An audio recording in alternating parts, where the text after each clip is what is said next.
I'm not worried about finance. And that's courtesy, ironically, of the Russians. When the Ukraine war started, every Western financial institution cut their exposure to Russian banks to zero. The Chinese flooded into the space to take over. And that meant that every Western institution was like, whoa, that's like screaming for sanctions. We should probably cut our connections to the Chinese as well. And here we are, a year and a half into the war, and the total exposure of all Western banks to all Chinese banks is less than 1% of their global holdings. That's a happy circumstance. I like that. Russia's actions in Ukraine actually saved the West from a potential financial disaster involving China. That's the latest message from geopolitical expert and strategist Peter Zyyhan. When the war in Ukraine began, Western countries responded with severe economic sanctions against Russia. One of the most significant actions was the decision by Western financial institutions to cut all ties with Russian banks. This big move aimed to isolate Russia financially and put pressure on its economy. As Western banks withdrew from Russia, Chinese banks saw an opportunity to fill the gap. They stepped in to take over the business that Western institutions had left behind. This was a strategic move by China to strengthen its ties with Russia and expand its influence in global finance. But this development had an unexpected side effect. Seeing how Chinese banks were rushing to support Russia, Western banks started to rethink their relationships with Chinese financial institutions, fearing that China could face similar sanctions in the future. As a result, Western banks now have less than 1% of their global holdings tied to Chinese banks. This move has inadvertently created a safety net for the West. If China's economy were to experience a major crisis, the impact on Western financial institutions would be minimal, helping to protect the global economy from a potential shock. In an in-depth analysis, geopolitical expert Peter Zyyhan explains why this development is crucial and how China may inevitably collapse given its current state. Make sure to stick to the end of the video as we will break down Peter's analysis and how these developments could impact global financial stability. Also guys, only a small percentage of my viewers are actually subscribed. If you enjoy economics, geopolitics, or history, consider subscribing. It's free and you can always change your mind. Now let's jump in with this analysis with Peter Zyyhan. I'm also not worried about merchandise exports to the Chinese because it's a very protectionist system. They build anything they possibly can, they import as little as they can, which means that the total exposure, the entire world, to the Chinese consumer is only about 3.5% of Chinese GDP, which is the lowest goods exposure of any country today. It's not zero, but it's manageable. If you're in the world of commodities, different situation. It's investment driven, building things that they don't need. So whether it's copper or steel or aluminum, they are the world's largest player, often the world's largest importer.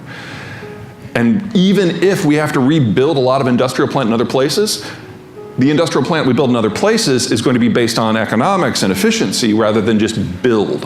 We're not going to need as much. And so those sectors are going to have some serious downward adjustments. Food's kind of in the middle. The Chinese are the world's largest importer of almost every food product. Their diet has expanded massively in the last 35 years. And that is probably going to break down, but consider this. The last thing a government does before it collapses is somehow take steps to restrict the population's access to food. So of the things that are gonna break, it's probably the last one to go, and it'll be a little bit of a softer landing because, we still need food. Tech's gonna be an issue. The Chinese are not technically advanced. Most of what they do in manufacturing is relatively low value.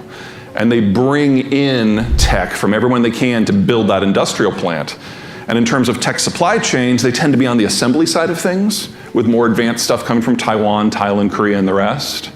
That whole ecosystem is going to end. And there aren't enough fingers and eyes in the world to do assembly on the scale we've become used to. And that's going to probably be what hurts us most of all. This is a document from the American Enterprise Institute on Inflation. The yellow arrows are the average inflation since the year 2000, so roughly a 75% increase in inflation over the 22 years. Everything that is below that line has gotten cheaper. Everything above that line has gotten more expensive. Oversimplifying here, but above the line, those are the things that require fingers and eyes. Healthcare, for example, requires people. There's no way around that. And everything below it is something you plug into the wall that beeps and whirs. something that's manufactured.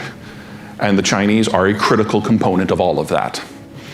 The biggest hole we're going to have when the Chinese go is the complex supply chains in the world of electronics is going to have to find a new way to put things together.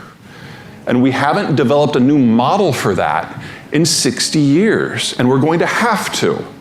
Now, that doesn't mean it's going to be a disaster, because one of the many things we found out about COVID is that the technology that we've had in pocket for years suddenly can be used at scale. I think the best example I can give you is textiles. Back before NAFTA, most of our textile processing was in places like Kentucky, where it was done by hand. And then NAFTA happened, and it all moved to Mexico because it was cheaper.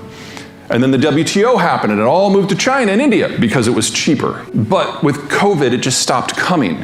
And we still wanted clothes, so we had to figure out a different method.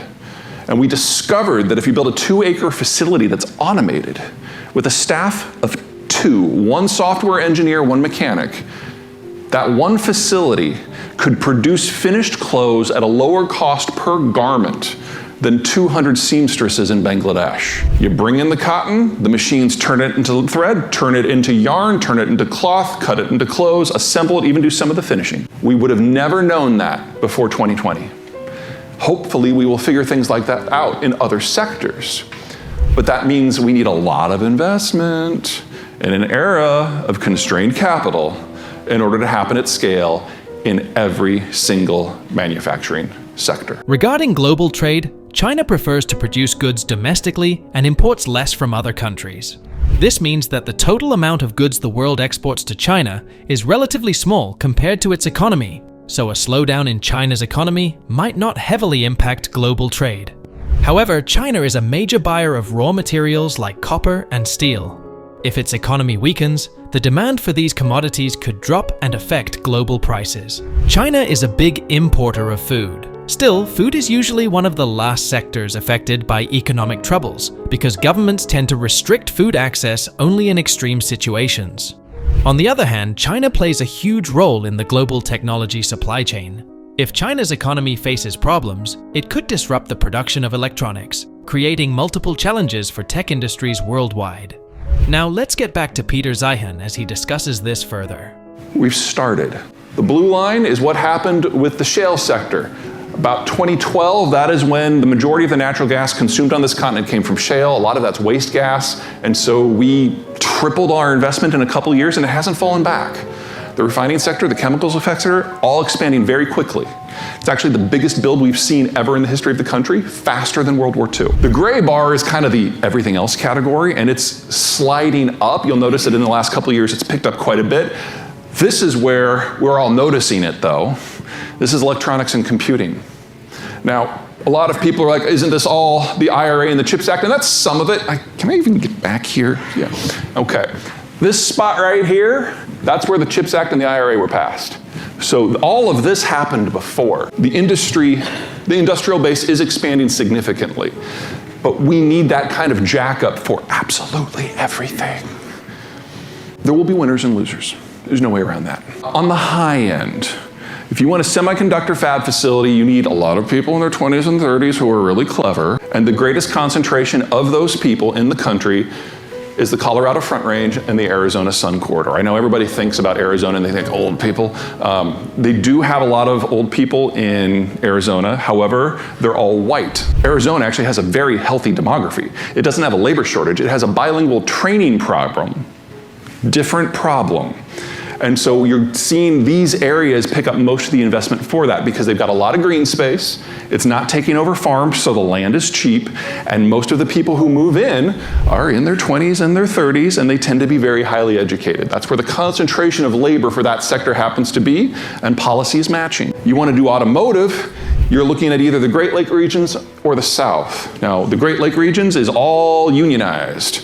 And so everything that has to do with internal combustion engines is going there. And we've seen that expand massively. Pros and cons. Pros, there's a lot of industrial plant there. You can rehabilitate a lot of the brown space. It's actually a relatively light carry from an investment point of view. The downside is they're not moving into any of the new stuff. And they probably can't, not just because it's unions, but because there's a population lid.